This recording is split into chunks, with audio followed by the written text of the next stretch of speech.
नमस्कार दोस्तों, आप सभी लोगों को फिर से एक बार स्वागत है आप लोग की चैनल सिविल नोटबुक पे। दोस्तों इस वीडियो में हम लोग डिस्कस करेंगे types of concrete vibrators for compaction, इसके बारे में। फ्रेंड्स, जब कभी भी हम लोग फॉर्मवर्क के अंदर कंक्रीट को डालते हैं, यहाँ पर मान लीजिए मेरे पास एक फॉर्मवर्क है और यहाँ पर हम लोग कंक्रीट पोर कर रहे हैं। तो फ्रेंड्स, कंक्रीट पोर करने के वक्त कंक्रीट के अंदर ट्रैप्ड एयर रह सकता है। यहाँ पर आप देख पा रहे हैं ट्रैप्ड एयर है जो बाद में जाके हानीकोम स्ट्रक्चर बनाता है और इसके वजह से जो स्ट्रक्चर है इसका स्ट्रेंथ बहुत घट जाता है। इवन ये फेल भी हो सकता है। यहाँ पर आप देख पा रहे हैं सही तरीके से हम लोग यहाँ पर कॉम्पैक्शन नहीं दिया है और इसके वजह से देखिए ये क्या हुआ है, यहाँ पर देखिए बहुत सारा वॉइड क्रिएट हुआ है और इसके वजह से इस स्ट्रक्चर की स्ट्रेंथ बहुत घट गया है। इवन ये फेल भी हो सकता है। ओके, तो जब कभी भी हम लोग फॉर्मवर्क के अंदर कंक्रीट को पोर करेंगे तब हम लोग को खास ध्यान रखना है ताकि कंक्रीट के अंदर जो excess water and trapped air है ये बाहर निकल जाए। ओके, तो इसलिए हम लोगों को कॉम्पैक्शन देना पड़ता है और इसके वजह से कंक्रीट के अंदर जो ट्रैप्ड एयर है एंड एक्सेस वाटर है ये देखिए बाहर निकल जाता है। ओके, तो इस प्रोसेस के लिए हम लोग को चाहिए वाइब्रेटर। ओके, एक मैकेनिकल डिवाइस होता है, इसके माध्यम से हम लोग कंक्रीट को कॉम्पैक्ट करते हैं। सो फ्रेंड्स, पहला पॉइंट देखिए, different types of concrete vibrator are used in concrete compaction for different construction and structural requirements. Okay, so structural requirement, different construction, इसके ऊपर डिपेंड करके हम लोग डिफरेंट वाइब्रेटर्स को यूज करते हैं। सेकेंड पॉइंट देखिए, it consolidate freshly poured concrete to remove the trapped air and excess water. Okay, जो ट्रैप्ड एयर रहता है कंक्रीट के अंदर एंड एक्सेस वाटर है, इन वाइब्रेटर्स के माध्यम से हम लोग कंक्रीट को कंसोलिडेट करके उनको बाहर निकाल लेते हैं। Okay, it is to settle the concrete firmly in the place of formwork. This is done to do the proper consolidation of concrete and avoid product defect. Okay, next point है देखिए, the vibrator for compacting concrete are manufactured with frequencies of vibration from 2800 to 15000 rpm। Okay, तो जो vibrators हम लोग use करते हैं इनका frequency का रेंज कितना है, 2800 से लेके 15000 rpm तक।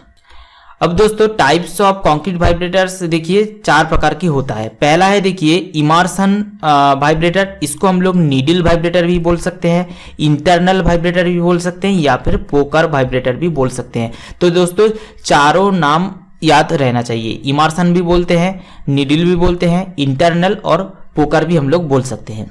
सेकेंड टाइप ऑफ वाइब्रेटर है देखिए एक्सटेंडेड और शटर वाइब्रेटर। ओके, और तीसरा जो है देखिए सरफेस वाइब्रेटर एंड चौथा है वाइब्रेटिंग टेबल। ओके, अब हम लोग चारों के बारे में डिटेल पे डिस्कस करेंगे।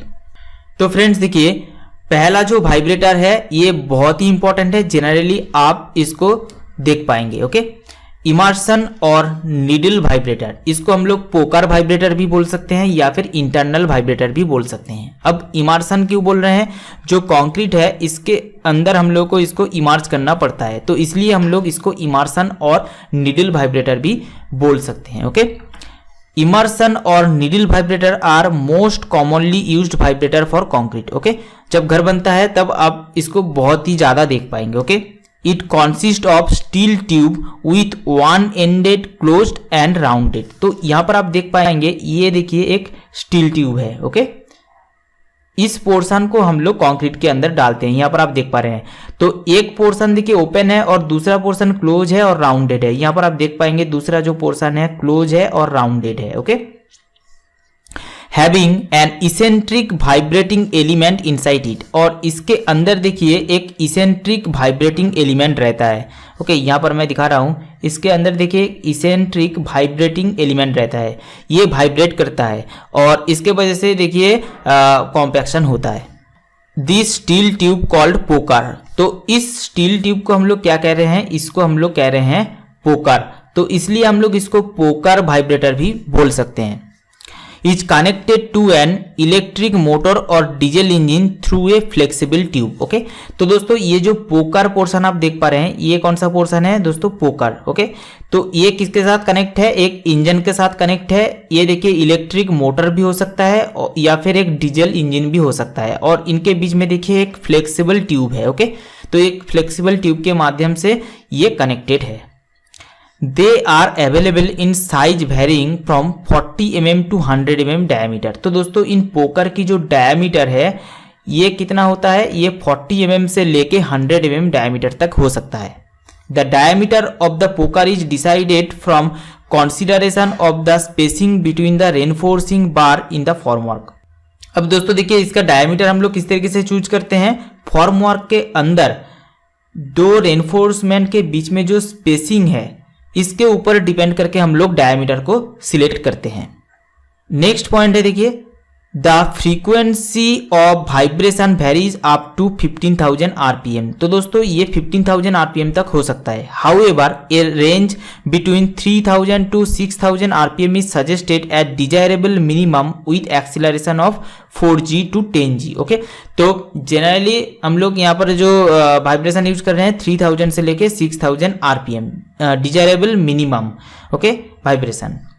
The normal radius of action of an immersion vibrator is 0.5 to 1 metre. अब दोस्तों ये मान लीजिए कंक्रीट है और यहाँ पर देखिए हम लोग नीडल को इमर्स कर रहे हैं, तो दोस्तों कहाँ तक ये काम कर सकता है, ये काम कर सकता है 0.5 से लेके 1 मीटर जो रेडियस है इनमें देखिए ये इफेक्टिवली काम करता है। Okay, however it would be preferable to immerse the vibrator into concrete at a intervals of not more than 600 mm or 8 to 10 times of the diameter of the poker। तो दोस्तों मान लीजिए यहाँ पर हम लोगों ने 40 mm डाया लिया है। ओके, तो दोस्तों मान लीजिए ये कंक्रीट है, यहाँ पर हम लोगों ने पोकर को डाला। अब यहाँ से कितना डिस्टेंस पे हम लोग और एक पोकर को डालेंगे, तो ये जो डिस्टेंस है ये नॉट मोर देन 600 mm हो और 8 to 10 times of the diameter of the poker. मान लीजिए 8 into 40 मतलब 320 mm या फिर 10 into 40 मतलब 400 mm। ओके, तो इससे ज़्यादा नहीं होना चाहिए। Okay, The period of vibration required may be of the order of 30 second to 2 minutes। Okay, तो दोस्तों यहाँ पर आप देख पा रहे हैं वाइब्रेशन जो पीरियड है ये 30 सेकेंड से लेके 2 मिनट तक हो सकता है। The concrete should be placed in layer not more than 600 mm high. Okay, तो दोस्तों कंक्रीट को हम लोग लेयर में पोर करेंगे जो 600 mm से ज़्यादा हाई नहीं होना चाहिए। तो ये है इमर्सन और नीडल वाइब्रेटर्स, मोस्ट इंपॉर्टेंट है। Okay, next type of vibrator है दोस्तों एक्सटेंडेड और शटर वाइब्रेटर। ओके, तो दोस्तों यहाँ पर आप देख पा रहे हैं शटर वाइब्रेटर क्या करते हैं, यहाँ पर शटर देख पा रहे हैं, तो शटर पे हम लोग एक पर्टिकुलर इंटरवल में हम लोग इन वाइब्रेटर्स को अटैच कर देते हैं और उसके बाद हम लोग जैसे जैसे कंक्रीट को पोर करेंगे इस वाइब्रेटर को हम लोग वाइब्रेट करते हैं, साथ ही साथ कंक्रीट को कॉम्पैक्ट करने के लिए। These vibrators are clamped rigidly to the formwork। यहाँ पर आप देख पाएंगे ये फॉर्मवर्क है, यहाँ पर देखिए जो वाइब्रेटर है इसको हम लोगों ने यहाँ पर क्लैम्प से अटका दिया है। Okay, so that the form and concrete are vibrated.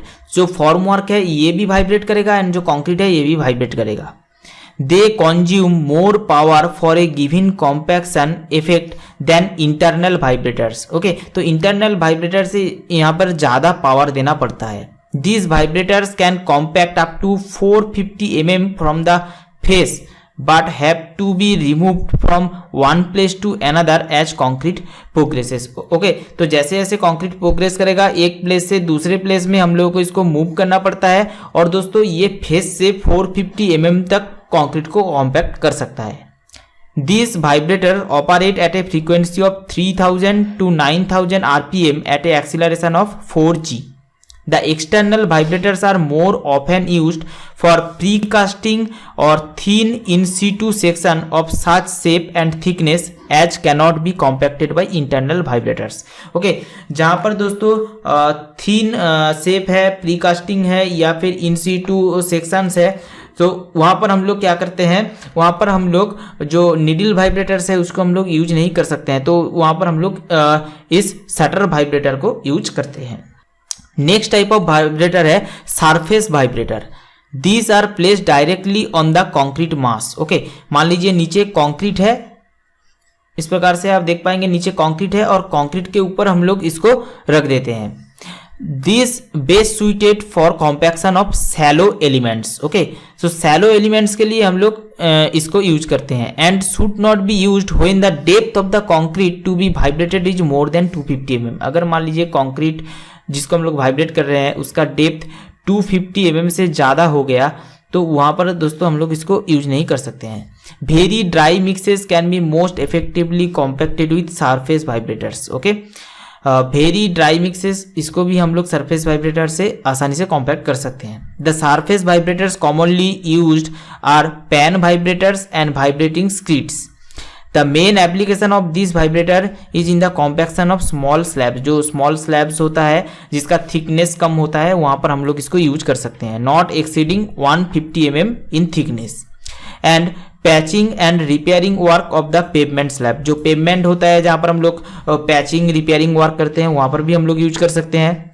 The operating frequency is about 4000 RPM and acceleration is 4G to 9G। तो ये है दोस्तों सरफेस वाइब्रेटर। अब नेक्स्ट टाइप ऑफ वाइब्रेटर है, देखिए दोस्तों ये सरफेस नहीं होगा, इसका होगा table vibrator. Okay, table vibrator. The vibrating table consist of A rigidly build steel platform. यहाँ पर ऊपर आप देख पा रहे हैं एक रिजिडली बिल्ड स्टील प्लेटफॉर्म है और ये देखिए स्प्रिंग के ऊपर रहता है। ओके, और नीचे आप देख पाएंगे इलेक्ट्रिक मोटर। तो इस तरीके की जो वाइब्रेटर है जनरली हम लोग लैब में यूज करते हैं। जब आप कॉन्क्रीट टेक्नोलॉजी की लैब करेंगे वहां पर आप इस तरीके की वाइब्रेटर को देख पाएंगे। Okay, The vibrating table consists of a rigidly built steel platform mounted on flexible spring। Okay, तो ये आप देख पा रहे हैं rigidly built steel platform है और यहाँ पर आप flexible spring देख पाएंगे and driven by an electric motor। और यहाँ पर आप देख पाएंगे electric motor। Okay, the normal frequency of vibration is 4000 RPM at an acceleration of 4G to 7G। The vibrating tables are very efficient in compacting stiff and harsh concrete mixes required for manufacture or precast element in factories and test specimen in laboratories। Okay, so lab में जो हम लोग specimen वगैरह बनाते हैं और precast material जो हम लोग बनाते हैं तो वहां पर हम लोग इस तरीके की वाइब्रेटर को यूज करते हैं। ओके, सो फ्रेंड्स ये है कॉन्क्रीट वाइब्रेटर्स के बारे में। आशा करता हूँ आप लोगों को ये वीडियो पसंद आया है। अगर वीडियो पसंद आया तो वीडियो को जरूर लाइक कीजिए, दोस्तों के साथ शेयर कीजिए एंड चैनल को सब्सक्राइब करना मत भूलें। तो फ्रेंड्स मिलते हैं नेक्स्ट वीडियो में।